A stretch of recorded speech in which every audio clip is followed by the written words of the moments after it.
Hello, this is Mike, NoStressMike.com. I want to talk about this is as part of the series, The Shit Hits the Fan, and it's from using the scenario that Ethical Preparedness made a video explaining a scenario about when things get really bad. The link is down below. He's got a lot of other good videos, but anyway, his link is down below. And this is part of that series. And on this part, what it is, now this is my area, or our area here, this is our getaway place, but this is also where we live, so we've chose not to live in the city, so we're already out here. Now we're going to have people coming out here kind of like you, and things just got too bad in the city, and so then they come out. We have in our place, our area here, we have checkpoints, so people coming in, because we got to monitor what do we have coming into our area, and if they're here to see somebody, there will be a roster for each household, so we know who's in each household, and so we'll know if you're supposed to be here, and if you're not, well, we're going to turn you away. It's that simple, you know. So and you're not probably going to be able to talk to whoever it is, because if they wanted to talk to you, your name would have been on the roster. So you're not going to be welcomed here. Okay, and now when you do come to an area like this, so, well, I say we've got houses all around here, 2, 3, 4 acres, up to 10, 15, 20 acres. You know, no telling what. And when you're coming, you're going to be in one of these households. And the reason I say that, look at this as kind of like a fleet of ships, and each house is a separate ship, and each ship has got a captain, and that captain is responsible for everyone on that ship or household. And so this is why I'm saying, if they didn't invite you, they probably realize that they can't control you. You don't have any skills, useful skills. You're lazy, or there's probably something about you that they don't want you in here. And that's that captain on that household.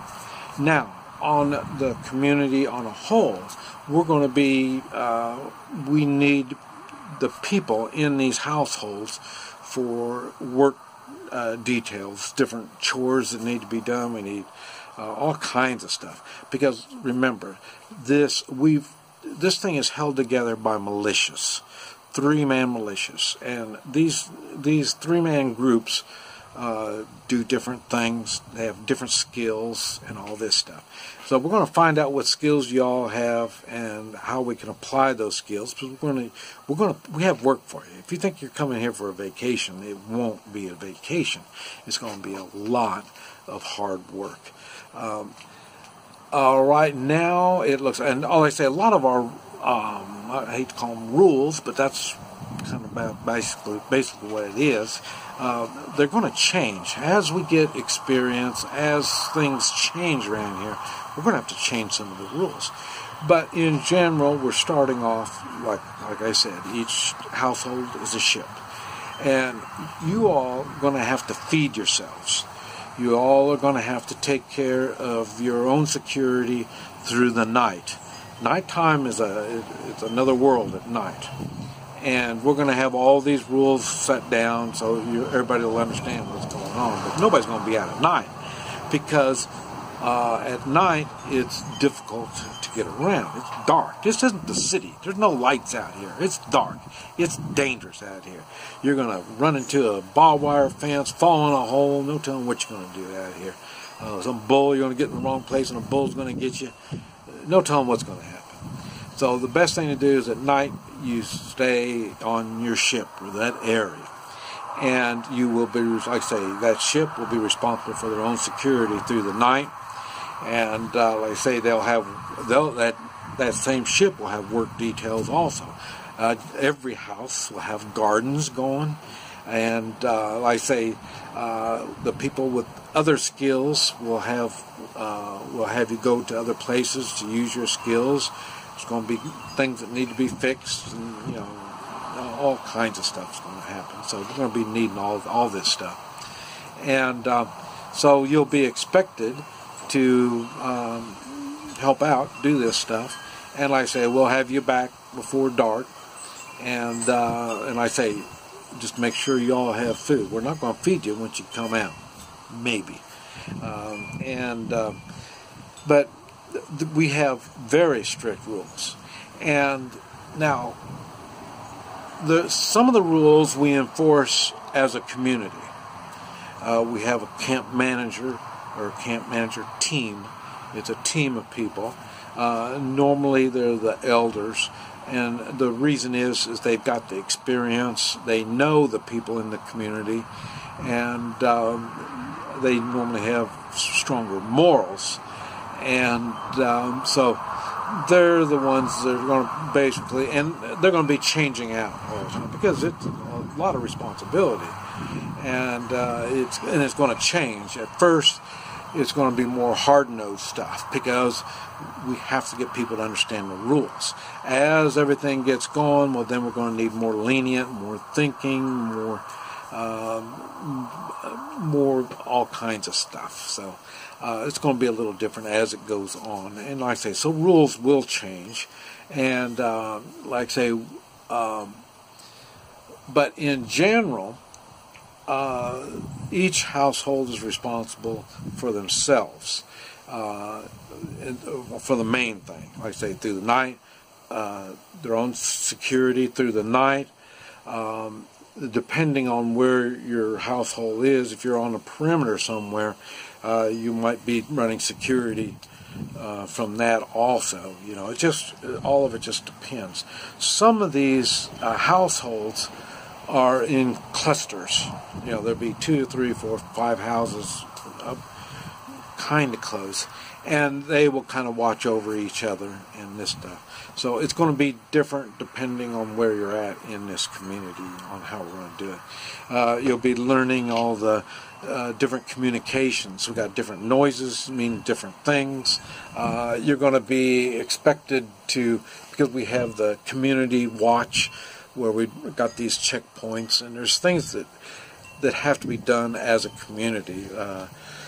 Be sending scouts out. We'll have I'm trying to figure out how to say words that you're going to understand the meaning. I call them kind of like snipers. You'll be shooting people, but as a backup for others. We have the meet and greet team. They're the ones that meet all outsiders, and nobody talks to outsiders. Just the meet and greet team is the only one that talks to the outsiders, unless the outsiders have got some business for the community or skills that they want to share with the community. They want to work out a deal, stuff like that. So, but anyway, none of that has anything to do with the households. So there are community projects, community responsibilities, and stuff like that. But I always push morals and personal responsibility, and that is exactly what's going to be happening in each one of these households. Because it's going to be different. It's not like what you're used to. Our freedoms are going to be restricted, mainly because of safety for everybody. So there's things that we're going to have to learn. And so being with the group, there's going to be some things that you're going to have to work with the group on. And like I say, we have a community center, so there might be doing first aid down there. We're going to maybe need some people for that. Cooking, because like I say, we're going to have central areas where we're going to be getting together. This is why I mentioned we may or may not feed you during the day, because we're just kind of playing that kind of part by ear. If you're doing community work, we don't want to get you tying up what's going on in your household. Your household will probably be feeding everybody twice a day, and normally most people will be going to sleep probably about dark. Because we're not going to turn on generators just so you got a light so you can read. So the days are going to be short, but the days will be hard. There's going to be a lot of physical work being done on there, and like I say, the elders or the people that can't do the physical stuff, they're going to be doing more other types of things, supervising and planning and making things happen. So as the community, and now this I'm talking about our community. Now other communities are going to have their own ways of doing things. I mean, I don't have any idea how they're going to do it. The reason I picked this community to make this my stand is we have natural barriers. I kind of wish we had more young people. We don't have that many young people. But like I say, in a shit-at-the-fan situation, I'm sure we're going to have a lot of young people. And like I say, as seeing these people are older, I can talk to them and we can make things happen, and it's more understanding and stuff like that. And so there's advantages and disadvantages in being on our space, in our place, just like any other place. And but these are things you need to think about on where it is that you're going. Understand when you go there. If you remember when you were a kid and you were living at home, and then your dad might have told you, while you're living under this roof, these are the rules. Okay? It's kind of like that in two ways. The first way, if you're going to be in this community, there are certain things that we're going to expect from you. That's the way it is. You have no choice. And the household that you're in, I don't know how they're going to run their household. I don't care. But anything that happens outside that household, I do care. And so it's going to be, again, one of these things. If you're going to be in this community, there's certain things that we're going to expect from your household. And the captain of that household will make sure the people understand this stuff. I'm not going to sit there and argue with you on stuff, on duties and stuff like that. Because you don't like it, it hurts your feelings, I don't give a shit. So, when you're back in your household, you can ask whoever's in charge of that household how it's going to work. Because it will work that way. We need each other. This, after a shit-at-the-fan situation, being in this community, we all need each other. And there's ways to make people work with others. We'd rather not use those methods because the smarter people will figure out we need each other, and you will do it. Some people are a little slower. We may have to kind of nudge them a little bit to help them understand their responsibilities. They may not be used to responsibilities. But anyway, I thought I'd just bring this to your attention and expect it no matter where you go. Even if you come here and you bring your travel trailer with you, now the same thing, I'm not sure if you'd be a squatter bringing your travel trailer. But now if you have skills and stuff, and we may go on, because we have room for you to put your travel trailer there. We have water, and then you can make whatever else you need. If you need a sewer system, you can make your own sewer system. You can make a lot of stuff, and we'll help you with all this stuff. And even when you're in your travel trailer, you're going to be part of a group of other, because this is the way you're going to be able to protect yourselves. We can't protect the community on a whole, so we've got it in bunches. And so even with your travel trailer, you're going to be with some other people with travel trailers, and you'll be watching each other. And more than likely, it's all going to be done in 3-man teams, and that's because laws, we're not going to have any laws. This is after a shit-at-the-fan situation. So everything's basically going to be based on morals. And it's a lot easier to use your morals when you got 2 other people that you can think, this doesn't look morally proper. And then you can say something to them, and they'll tell you if this is morally proper or not. 3 is better than just 1. People get confused. And normally, like I say, we won't put you in situations until you're able to learn the right and wrongs and all this stuff. Because we as a community are responsible for everybody in the community, kind of like the police. The police aren't there to protect you, protect and serve. No, they don't. It's as a community, as a collective. And that's really about what we're doing. It's as a collective. In your household, you do your own thing. Outside of your household, we're working as a collective. In your household, it's probably going to be run like a collective also, somewhat. But anyway, these are all things that are going to happen, and they will change in time.